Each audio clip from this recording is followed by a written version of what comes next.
January 1933. Adolf Hitler becomes Chancellor of Germany, and the world doesn't realize it's just watched the match strike that will burn an entire continent to ash. Germany is broken. The Treaty of Versailles has left the country castrated, militarily speaking. 100,000 soldiers, no tanks, no bombers, no submarines worth mentioning. The General Staff exists in name only, hidden behind bureaucratic smokescreens because the victors of 1918 won't allow anything resembling real military planning. But here's what the treaty couldn't control: ambition, and Hitler brought that in quantities nobody anticipated. The first moves are quiet. Rearmament doesn't announce itself with parades and speeches. It hides in public works programs and employment initiatives. Factories that claim they're building tractors are actually producing tank chassis. Aviation clubs teaching civilian flight are training future Luftwaffe pilots. The relationship with the Soviet Union, strange as it sounds, provides testing grounds far from Western eyes, where weapons banned by Versailles can be developed in secret. Then 1935 arrives and the mask drops. Hitler announces conscription. The Reichswehr becomes the Wehrmacht. Suddenly Germany has an army again, and not just on paper. Divisions form rapidly. Armoured units, motorised infantry.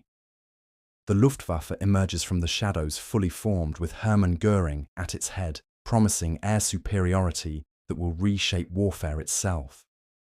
The Kriegsmarine starts building U-boats and drafting plans for battleships. Britain even signs a naval agreement that legitimizes part of this expansion, somehow convincing themselves they're containing Germany while actually giving permission for its rebirth. What's being created isn't just an army, it's a doctrine. The generals who remember 1914 want something different this time. 4 years of trench warfare taught them that static fighting bleeds nations dry. They need speed, penetration, overwhelming force applied at a single point that shatters enemy lines before anyone can respond.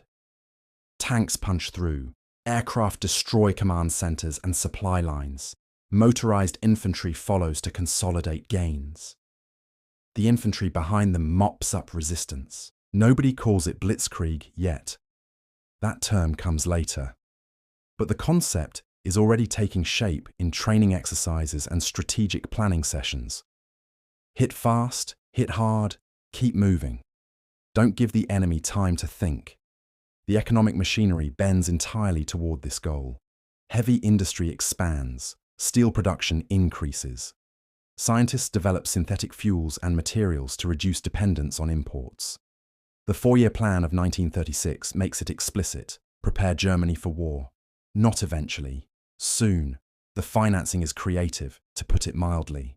MIFO bills, issued by a shell company, let the government fund massive rearmament without showing the real numbers in official budgets. It's financial engineering designed to hide the scale of what's happening until it's too late for anyone to stop it. By 1939, Germany fields millions of soldiers, modern divisions with tanks and artillery, an air force that rivals any in Europe, a navy focused on asymmetric warfare through submarines. The transformation took 6 years, which in historical terms is essentially instantaneous. But having a military means nothing without using it. Poland becomes the target, though the decision isn't really about Poland specifically. It's about testing the machine, about proving the concept, about showing the world that Germany can project power again. The planning starts in April. Forces concentrate at the border, nearly 2 million men, thousands of tanks and aircraft. The coordination between branches is meticulous. The regime needs a story, though. You can't just invade a neighbor without some kind of justification, even a fabricated one. So they create incidents, border provocations that don't actually happen. The Gleiwitz incident, where German operatives dressed as Poles attack a German radio station, becomes the final pretext. It's theatre, but effective theatre. 4:45 a.m., September 1st, 1939. The Luftwaffe strikes Polish airfields before most pilots are even awake. Ground forces cross the border on multiple fronts simultaneously. The Polish army tries to respond, but they're fighting the previous war.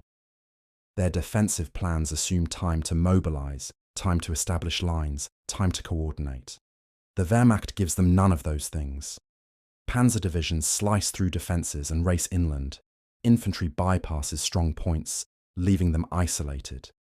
Air support arrives within minutes wherever resistance stiffens. Within days, Polish command and control collapses. Within 2 weeks, German forces are deep into the country, surrounding Warsaw. On September 17th, the Soviet Union invades from the east per the secret agreement signed in August. Poland is crushed between two powers, and by month's end it ceases to exist as an independent state. Britain and France declare war on Germany on September 3rd, honouring their commitments to Poland. But they don't actually do anything. The so-called phony war in the West means no significant fighting, no offensive to relieve pressure on Poland. Germany completes its campaign without worrying about a second front. Inside Germany, the reaction is mixed.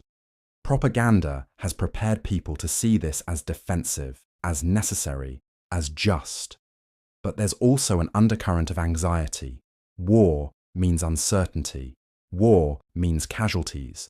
War means the comfortable recovery of the past few years might end. The regime pushes hard on the narrative of national pride and historical destiny.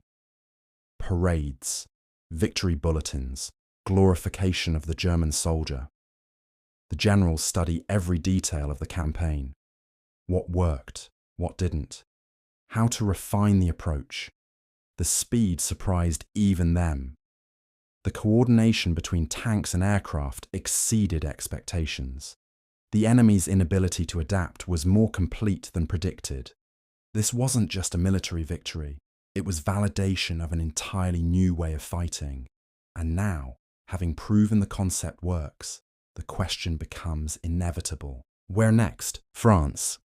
That's where next. But not immediately. Winter. 1939 into spring, 1940 sees this strange pause. Germany and the Western Allies are technically at war, yet neither side attacks. Troops face each other across fortified lines. Patrols probe. Artillery exchanges happen occasionally, but no major offensive materializes. The French sit behind the Maginot Line, convinced their concrete and steel will hold. The British Expeditionary Force arrives in France and waits. Both sides seem paralyzed by memories of 1914, when attacking meant bleeding into trenches for years. Germany uses the time differently. The generals refine their plans. Logistics gets sorted. Equipment gets maintained and upgraded. Troops train. The initial proposal for attacking France involves a predictable thrust through Belgium, essentially repeating the Schlieffen plan from the previous war. But one officer, Erich von Manstein, proposes something audacious. Drive through the Ardennes forest, a region the French consider impassable for armour.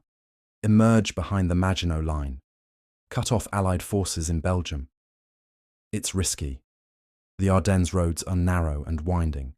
If the French catch the columns while they're threading through the forest, it becomes a massacre. But if it works, the entire French defensive strategy collapses. Hitler approves the plan. May 10th, 1940. German forces invade the Netherlands, Belgium, and Luxembourg simultaneously. The Allies react exactly as expected, rushing north to meet what they assume is the main attack. But it's a feint. The real punch comes through the Ardennes 3 days later. Panzer divisions emerge from the forest at Sedan, cross the Meuse River, and start racing west toward the English Channel. French commanders can't believe what they're seeing.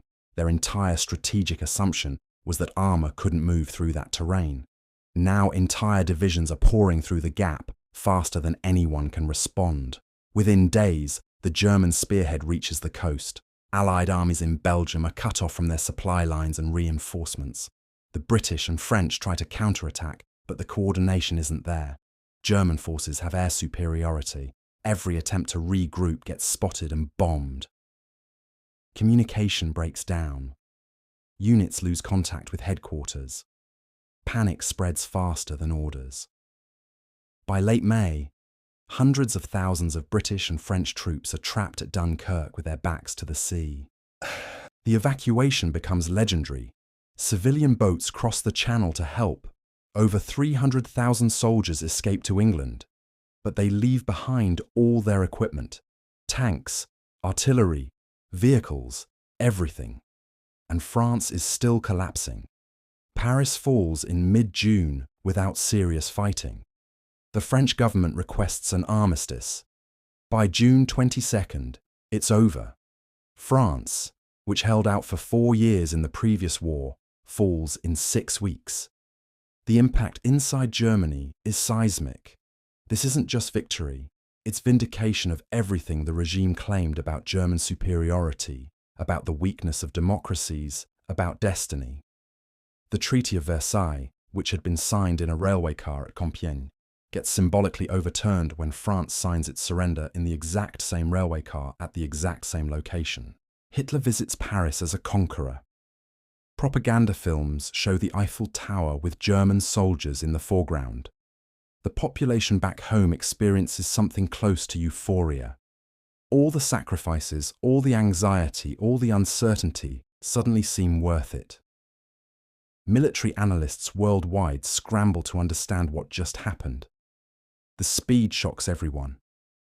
The coordinated use of armour and air power becomes the new standard everyone tries to copy. The term blitzkrieg enters common usage, even though the Germans themselves don't really use it. What they've demonstrated is that modern war doesn't have to be about attrition. You can win through manoeuvre, through speed, through disrupting the enemy's ability to think and respond. The old doctrines based on 1918 are obsolete overnight, but there's still Britain. The island remains unconquered, still at war, still defiant. Hitler assumes they'll negotiate now that France is gone. Churchill, who became Prime Minister in May, makes it clear Britain intends to fight on. So Germany starts planning an invasion.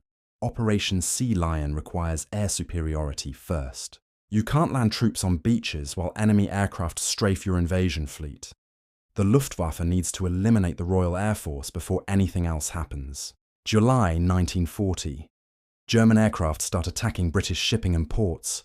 The goal is to draw out RAF fighters and destroy them. August, the campaign intensifies. Airfields get bombed, radar stations targeted, aircraft factories hit. For weeks, the battle rages over southern England. German losses mount higher than expected. The RAF proves resilient. Their radar network allows them to concentrate forces efficiently, and their fighters, Spitfires and Hurricanes match up well against German aircraft. Critically, British pilots who get shot down and survive can return to duty immediately. German pilots who bail out over England become prisoners. By September, the Luftwaffe shifts strategy. Start bombing cities instead. London burns night after night. The Blitz kills thousands of civilians and destroys huge sections of urban areas. But it doesn't break British morale, and it gives the RAF time to recover. Hitler keeps postponing the invasion date. September becomes October. October becomes indefinitely. Sea Lion gets quietly shelved. Germany controls continental Europe from the Atlantic to Poland, but can't cross 20 miles of water to finish off its last Western opponent. The failure doesn't get presented as a failure, of course. Propaganda shifts the narrative. The bombing is described as punishment, as strategic necessity, as part of a larger plan. But people notice the invasion isn't happening. Some start wondering if Britain might actually survive this. The first crack appears in the narrative of inevitable victory, small but present. Meanwhile, Hitler's attention turns elsewhere. East, June 1941. Germany invades the Soviet Union. Operation Barbarossa, the largest military operation in human history. 3 million German soldiers, supported by another million from Allied nations, cross into Soviet territory along a front stretching from the Baltic to the Black Sea. The objective is straightforward: destroy the Red Army, capture key cities, seize resources, and establish German dominance over Eastern Europe. Hitler expects the whole thing wrapped up in a few months before winter arrives. The initial results seem to confirm that timeline. Soviet forces are caught completely off guard despite numerous warnings. Entire armies get encircled and destroyed in the first weeks. Hundreds of thousands of prisoners taken. Territory falls at an astonishing rate. German columns advance faster than supply lines can keep up. By August, Army Group Center is closing in on Moscow. The south pushes toward Ukraine's industrial regions and grain fields. Leningrad gets surrounded in the north. Everything looks like France all over again, just on a bigger scale. But it isn't France. The space is incomprehensible. Roads that looked fine on maps turn out to be dirt tracks that turn into mud bogs with rain. The distances mean fuel runs short. Spare parts become scarce. The Red Army keeps fighting even when surrounded, tying down German units that should be advancing. And Soviet production, much of it moved east beyond German reach, keeps churning out tanks and aircraft.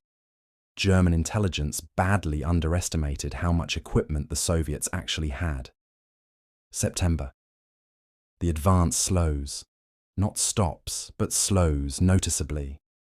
October brings rain that turns everything to thick mud. Vehicles get stuck. Columns halt. The offensive loses momentum just as it approaches the most important objectives. November brings the first snow. German soldiers don't have winter equipment because the plan assumed victory before winter. Temperatures drop below freezing. Weapons jam. Men suffer frostbite. Vehicles won't start. Meanwhile, Soviet forces, equipped and trained for winter, begin launching counterattacks. December. The Wehrmacht reaches the outskirts of Moscow, close enough to see the Kremlin towers through binoculars. Then the Soviets launch a massive counteroffensive with fresh troops brought from Siberia. The German advance doesn't just stop, it gets pushed back. For the first time in the war, German forces are retreating on a large scale. The realization hits that this won't be over quickly. Winter sets in for real. The Eastern Front becomes a frozen hell. Soldiers huddle in inadequate shelters. Supply lines struggle to function. Casualties from cold rival casualties from combat. The blitzkrieg that worked everywhere else has ground to a halt in the vastness of Russia. Back in Germany, the narrative adjusts. The media stops talking about imminent victory and starts emphasizing the heroic struggle against Bolshevism. The focus shifts to endurance, sacrifice, holding the line. Casualty lists grow longer. More families receive notification that sons or husbands are dead, wounded, or missing. The war that was supposed to be quick and decisive transforms into something else entirely.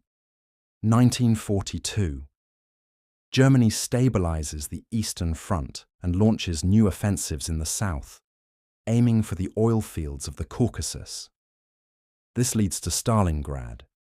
The city becomes a symbolic objective, named after Stalin himself, and both sides pour resources into a grinding urban battle that lasts months. Buildings change hands floor by floor. The fighting is savage, close quarters, relentless.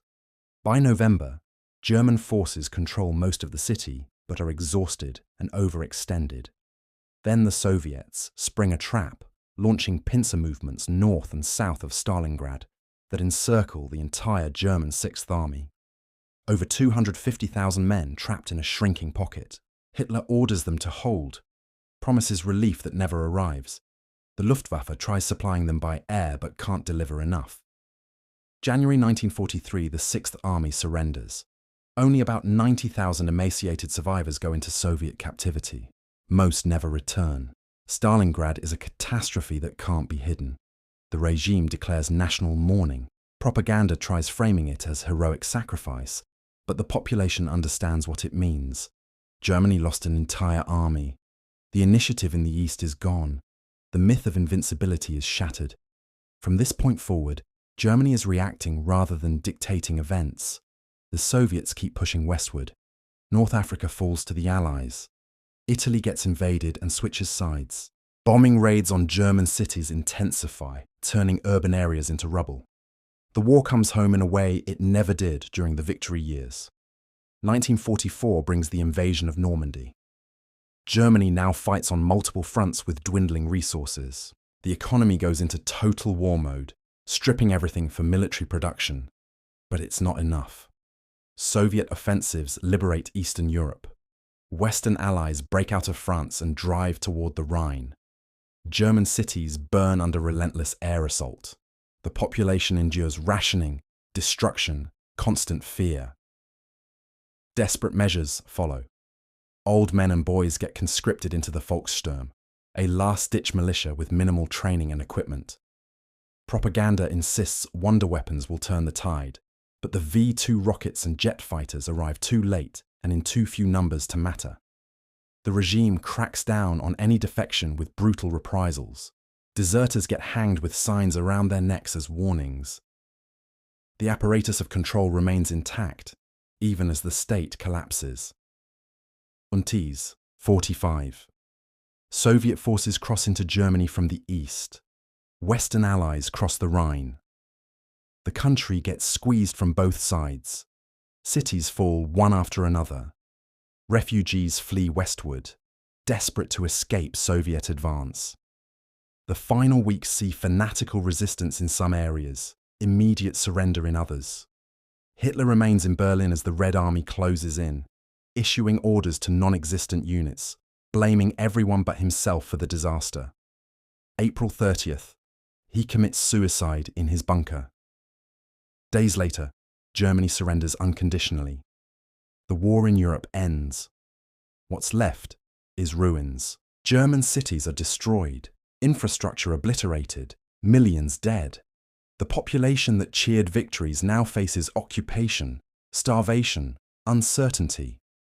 The regime that promised a 1,000-year Reich lasted 12 years and left the country in total devastation. The military machine that conquered most of Europe ended in complete defeat. Looking back from the ashes of 1945, the trajectory seems almost inevitable. A defeated nation in 1918 becomes a continental power by 1940, then collapses into total ruin 5 years later. The speed of both the rise and fall defies historical norms. What Hitler's perspective reveals isn't genius or destiny, but the catastrophic consequences of unchecked ambition combined with industrial-scale violence. The blitzkrieg that conquered France couldn't cross the English Channel. The army that reached Moscow's gates froze in the Russian winter. The regime that claimed racial superiority ended in a bunker beneath a burning capital. For 12 years, Germany viewed the war through the lens of its leadership's ideology. That vision promised glory and delivered apocalypse, leaving behind a cautionary tale about what happens when military power serves totalitarian certainty rather than rational strategy. The ruins speak louder